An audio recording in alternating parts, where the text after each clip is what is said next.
Se você acha fundo imobiliário difícil de entender, esse vídeo é para você. Vou explicar de forma simples como eles funcionam para te ajudar a avaliar se isso faz sentido para você. Eu sou Iris Borges, economista, instrutora de Mindfulness. E se você quer aprender a desenvolver uma relação mais consciente com o seu dinheiro e as suas finanças, se inscreve no canal e ativa as notificações para não perder nenhum conteúdo. Fundos imobiliários costumam gerar dúvidas, inclusive entre quem já investe há algum tempo. Um fundo imobiliário, ou FII, é um tipo de fundo de investimento que aplica recursos no mercado imobiliário. E para compreender isso melhor, vale dar um passo atrás e explicar o que é um fundo de investimento. A estrutura de um fundo é mais simples do que parece. É como um condomínio. Várias pessoas juntam dinheiro e um gestor profissional fica responsável por administrar esse recurso. Cada fundo tem regras próprias, definidas em um regulamento. E é ali que fica claro onde o dinheiro pode ser aplicado, quais taxas são cobradas, o prazo, como funciona o resgate, entre outras informações. O gestor aloca o dinheiro em diferentes tipos de ativos, como títulos públicos, ações e vários outros produtos financeiros. Em troca, os participantes recebem cotas que representam a sua parte no fundo. Existem fundos abertos, em que você pode aplicar e resgatar recursos diretamente com o fundo, e existem fundos fechados, em que o número de cotas é definido e a negociação acontece entre investidores. Se você quiser, comenta aqui que eu posso aprofundar em outro vídeo como funcionam os fundos de investimento em geral. Os fundos imobiliários são fundos fechados. Eles são comprados e vendidos na B3, na nossa Bolsa de Valores. E ao adquirir um FII, você se torna cotista do fundo e passa a participar do mercado imobiliário sem precisar comprar um imóvel diretamente. Na prática, os FIIs funcionam de duas formas principais. Em alguns casos, o fundo compra imóveis físicos, como galpões, prédios comerciais, shoppings. Esses imóveis são alugados, o aluguel entra no caixa do fundo e depois de descontadas as despesas, o resultado é distribuído aos cotistas. Em outros casos, o fundo não compra imóveis e é aqui que costuma surgir confusão. Imagina uma construtora que vai construir um prédio, por exemplo. Em vez de captar todo o dinheiro num banco, ela transforma os pagamentos que vai receber quando vender os imóveis em um contrato financeiro. E esse contrato define que quem investir ali vai receber pagamentos ao longo do tempo. É esse tipo de contrato que os fundos de papel costumam comprar.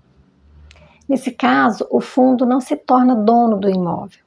Ele se torna dono do direito de receber esses pagamentos. Da mesma forma como funciona nos fundos de tijolo, quando os pagamentos acontecem, o dinheiro entra no caixa do fundo, as despesas são descontadas e quase tudo é distribuído aos cotistas.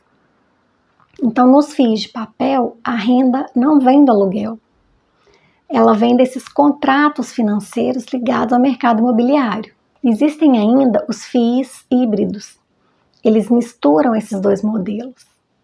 Uma parte do dinheiro vai para imóveis físicos e a outra parte vai para os contratos financeiros ligados ao setor imobiliário.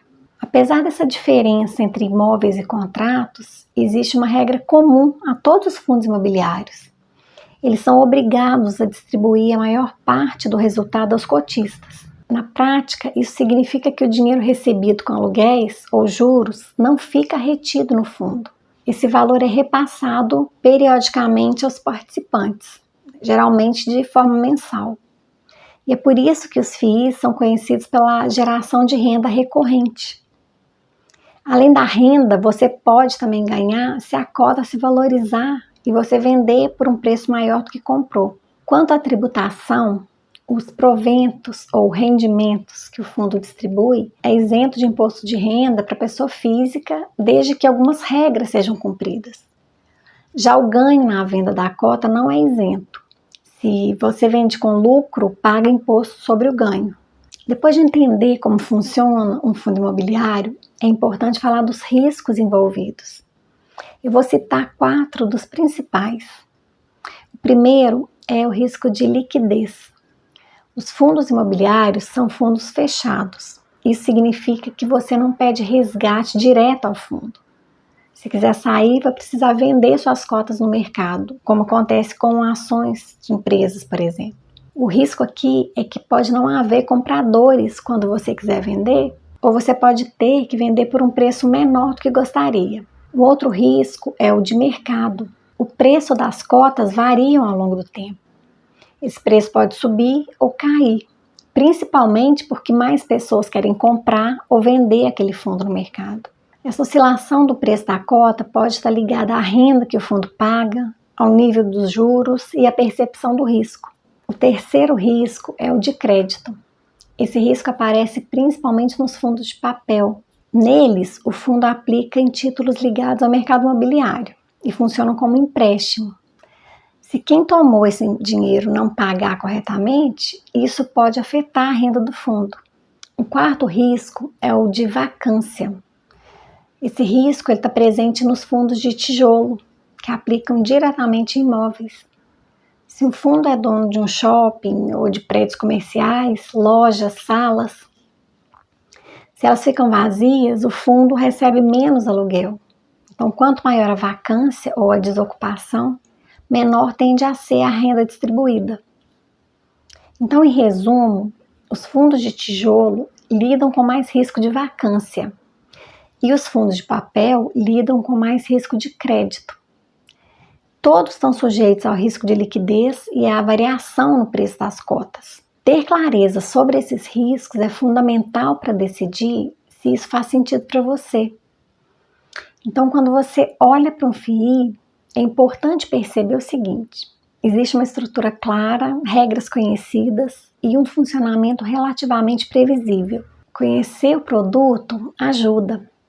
Saber como funciona a estrutura, de onde vem a renda, quais são os riscos e como o dinheiro circula dentro do fundo é essencial. Mas só entender a parte técnica não resolve tudo. Isso não resolve o desconforto quando o valor da cota oscila, não resolve a ansiedade quando a renda varia, não elimina a incerteza quando o cenário muda. E é justamente aí que começa a parte que quase nunca entra na explicação técnica. Nenhum produto financeiro por si só resolve a relação que cada pessoa tem com risco e imprevisibilidade. Existe conhecimento técnico que ajuda a reduzir a exposição, como não concentrar tudo em um único ativo ou em um único tipo de risco. Isso não elimina as oscilações, mas muda como elas se distribuem ao longo do tempo. Ainda assim, nenhuma diversificação impede totalmente o desconforto de ver algo da sua carteira variar. Por isso é fundamental desenvolver consciência e olhar com honestidade para a forma como você reage a esse tipo de oscilação e o impacto que isso tem em você ao longo do tempo. Porque mesmo com critério, estudo e diversificação, sempre tem uma parte que não depende de você. E isso precisa ficar claro.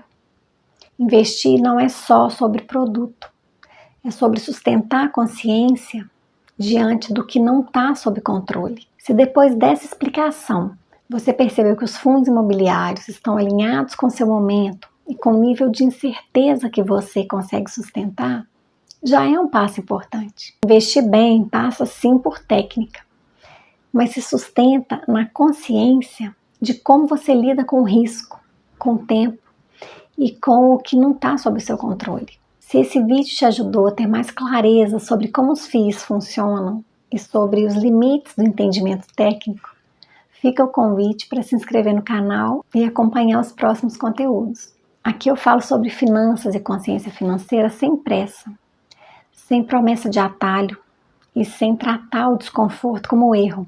E deixa um comentário dizendo o que mais te gera dúvida quando você pensa em investir em fundos imobiliários. Grande abraço e até o próximo vídeo.